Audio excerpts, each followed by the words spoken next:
Turma do Propósito, boa noite, meu querido irmão. Tudo bem? Nós estamos aqui terminando a semana. Meu querido irmão, queria te pedir 1000 desculpas por não ter conseguido mandar o vídeo ontem. Eu sabia que 1 hora, de maneira excepcionalíssima, isso ia acontecer. Os irmãos percebem que em 8 meses, quase, né, desse projeto, não falei um dia sem mandar um vídeo, mas não foi possível. Nós começamos bem cedo, eu acordei por volta das 6 horas da manhã, orei com os irmãos de madrugada, voltei a dormir um pouquinho, acordei por volta das 6, e estou desde ontem, 6 horas da manhã, acordado. Hoje eu tive uma reunião, participei o dia inteiro, e hoje, excepcionalmente, eu vou gravar 2 capítulos, o capítulo 11 e o capítulo 12 de Juízes. Vou explicar para os irmãos rapidamente. Não desista, me perdoe mais uma vez por não ter conseguido entregar para os irmãos ontem o vídeo. Eu não quis fazê-lo de qualquer forma, poderia até ter feito de uma maneira bem superficial, mas eu prefiro não fazer assim, porque meu desejo é dar para você um alimento sólido. Então, mais uma vez, me desculpe, estava servindo ao Senhor de uma maneira muito intensa, de uma maneira que eu gosto bastante, e não pude mandar, mas vou corrigir isso aqui agora, vou ser o mais breve possível. Então, no capítulo 11 e 12, Deus foi maravilhoso conosco e nos deu a oportunidade de estudarmos o mesmo personagem. Eu queria tirar algumas lições práticas, que esse personagem de Jefté é muito importante para nós aprendermos algumas coisas que devem ficar gravadas no nosso coração. Por exemplo, irmãos, no capítulo 10, diz que o povo estava com medo dos amonitas, porque eles haviam já derrotado as cidades que ficaram antes do Jordão, Gade, Gileade e Efraim, e eles se preparavam para atravessar o Jordão e lutar com Judá. Então, termina o capítulo 10 fazendo a pergunta: quem será o filho do homem? Quem será o homem que começará a lutar contra os filhos de Amon? E logo, capítulo 11, começa a história de Jefté. Jefté era um homem valente, seu pai se chamava Gileade, coincidentemente ele pertencia a essa tribo, e os seus irmãos não gostavam dele e não deixaram que ele herdasse, porque ele era filho de uma prostituta. Então, fizeram com que ele saísse dali. O que Jefté fez? Como a família não acolheu, ele arrumou alguns homens levianos e montou uma espécie de gangue, tornando-se ali perigoso, um homem reconhecidamente valente, e perigoso porque havia um exército que o acompanhava ali de homens que se juntaram a ele. E aí, quando os amonitas chegaram, os gileaditas, eles ficaram com muito medo e procuraram então alguém que lhes dava medo, mas que poderia apoiá-lo. E foram até Jefté e prometeram se submeter a ele caso ele vencesse. Então Jefté, ele é tomado pelo Espírito do Senhor e ele diz palavras assim muito firmes. Ele diz para Amon: olha, você está me acusando de tomar terra, não tomamos nada. Versículo 24 ele diz: não é o que você considera como sua propriedade, tudo aquilo que queremos o seu Deus dá, nós também vamos escolher aquilo que o Senhor nos conceder. A diferença é que o nosso Deus existe e queremos não.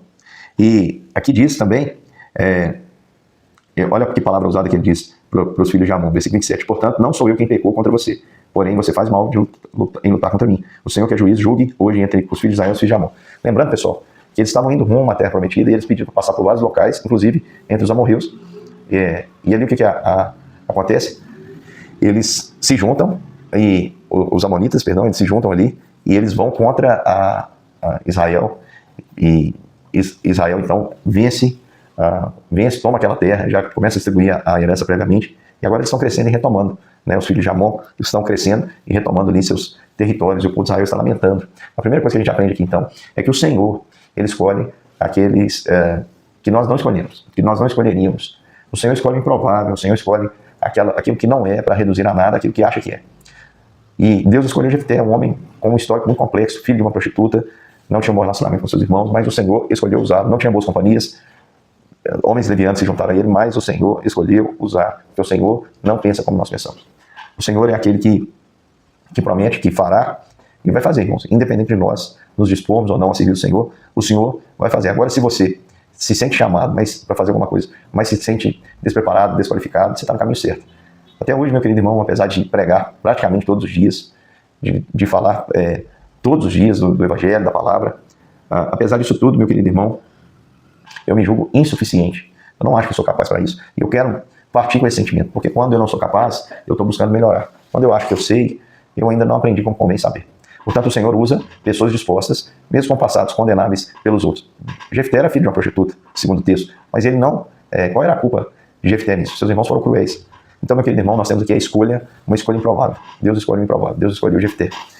Zelo sem conhecimento é o que a gente vai falar, porque Jefté, ele é tomado pelo Espírito do Senhor, vence os filhos de Amon e faz um voto precipitado. Ele diz: Senhor, se o Senhor me der vitória, a primeira pessoa que voltar ao meu encontro, eu vou oferecer um holocausto. É claro que Jefté não estava pensando que isso ia acontecer, mas ao voltar, quem aparece ali é a sua filha. E ele declara que ele está de todo prostrado, porque aquela filha que era o presente veio ser a sua ruína. Mas a gente vê o temor dessa menina ao dizer: meu pai, você fez um voto ao Senhor, faça comigo o segundo voto que o Senhor fez. Só deixa eu primeiro chorar a minha virgindade. E assim ela foi. E chorou sua virgindade 2 meses, não geraria filhos. E Jefté sofreu bastante por fazer um voto precipitado, e a Bíblia diz que não vote se você não pretende cumprir. Se você votou, você tem que cumprir. Portanto, meu querido irmão, aquela mulher entendia e disse para o seu pai, faça conforme o senhor falou. E ele assim o fez. Deve ter sido doloroso demais, não consigo nem imaginar. Mas por que ele fez isso? Ele fez isso, irmãos, pensando com a categoria de mente pagã. Pagão é uma palavra que significa da terra. Ele pensou conforme aqueles moradores daquela terra, que estavam acostumados a queimar seus filhos, queimar outros seres humanos de sacrifício, mas o nosso Deus não pede isso. Não pede porque ele mesmo tomou iniciativa. E o sacrifício que ele aceita é aquele sacrifício que é feito no altar. Ah, se eu estou falando dos animais, do cordeiro. Não, estou falando do sacrifício que ele fez na cruz, que é esse altar moderno, onde ele derramou seu sangue e nos purificou de todo pecado, de todo pecado. E o Espírito Santo nos convence do pecado. Ele nos convence da verdade. Ele nos conduz também à palavra. Ele nos convence do juízo de Deus. Então, meu querido irmão, o Espírito do Senhor tomou Jefté e ele usou a força que ele tinha para fazer um voto precipitado. Não faça votos precipitados, irmãos. Lembre-se que o único sacrifício que Deus aceita, que Deus recebe das mãos humanas, foi aquele oferecido pelo humano que não tinha pecado, que é Jesus Cristo. É por isso que, cumprindo toda a lei, ele veio desfazer o poder da lei sobre nós. Nós estamos mais debaixo da lei, sim, da graça. No capítulo 12, rapidamente, quero comentar que os efraimitas moravam ali próximo. Então os homens de Efraim foram convocados, passaram a fonte e disseram para Jessé: por que você foi lutar contra os filhos de Amon e não nos chamou para ir com vocês? Por causa disso, vamos queimar a sua casa com você dentro dela. Olha o que eles fizeram. Jefté acabaram de vencer uma ameaça e os homens já estavam ali dizendo que ele não fez tanta coisa assim. Como o povo é ingrato, nós vimos isso aqui com os filhos de Ideal, nós estamos vendo agora com Jefté sendo ameaçado. Então olha o que Jefté fala: eu e meu povo tivemos grande discussão com os filhos de Amon, chamei vocês, mas vocês não me livraram da mão deles.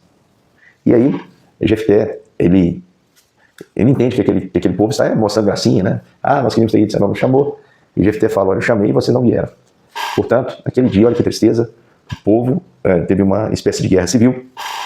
Os gileaditas ficaram em um local estratégico, e quando os homens passavam, eles diziam: olha, você é um efraimita, você pertence à tribo de Efraim? Eles diziam: não. Aí eles mandavam ele falar: então fala Shibolete.